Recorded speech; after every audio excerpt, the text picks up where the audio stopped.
Hello friends, welcome to foodie first kitchen. నేను మీ శరణ్య. ఈరోజు మన రెసిపీ వచ్చేసి రాగి దోశ. ఈ రాగి దోశ చాలా అంటే చాలా టేస్టీగా ఉంటుంది.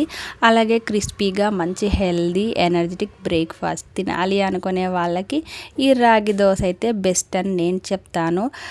అలాగే రాగుల్లో ప్రోటీన్, అలాగే కార్బోహైడ్రేట్స్, ఎనర్జీ లెవెల్స్ చాలా ఎక్కువగా ఉంటాయి. ఇంకా ప్రాసెస్లోకి అయితే వెళ్ళిపోదాం. ఇక్కడైతే ఒక గ్లాస్ రాగులు తీసుకున్నాను, అదే కొలత అండి. అందులోనే సగంలో సగం రైస్ తీసుకుంటున్నాను. మీరు క్రిస్పీగా కావాలంటే రైస్ యాడ్ చేసుకోండి, లేదంటే అవసరం లేదు.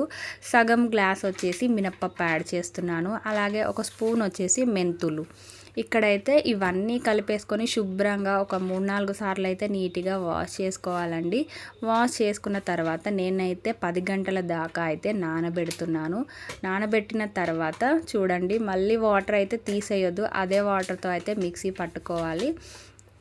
మెత్తగా అయితే మిక్సీ పట్టేసుకొని ఇలా ఒకసారి కలిపేసుకొని నేను ఒక 4-5 గంటల దాకా మూత మొత్తం క్లోజ్ చేయొద్దు, కొద్దిగా అలా వదిలేసి నైట్ అంతా పెట్టుకోవాలండి. మార్నింగ్ అయ్యే వరకు ఇలా పులుస్తుంది, చూస్తున్నారు కదా. ఈ పులిసిన దాంట్లో కొద్దిగా సాల్ట్ అనేది యాడ్ చేసుకోండి, ఎక్కువ అయితే అవసరం లేదు, కొద్దిగా సరిపోతుంది. ఇలా మిక్స్ చేసుకొని ఇంకా దోశలు వేసుకొని తినేయడమే అండి. కాంబినేషన్గా పల్లీ చట్నీతో చాలా అంటే చాలా బాగుంటుంది. మీరు డెఫినెట్గా ట్రై చేయండి. ఎలా వచ్చింది ఏంటి, మీకు ఇంకా ఏ రెసిపీస్ కావాలి అని కమెంట్ బాక్స్లో కమెంట్ చేయండి. ఇలాంటి మరెన్నో రెసిపీస్ కోసం మన పేజ్ని ఫాలో కొట్టండి. Bye guys.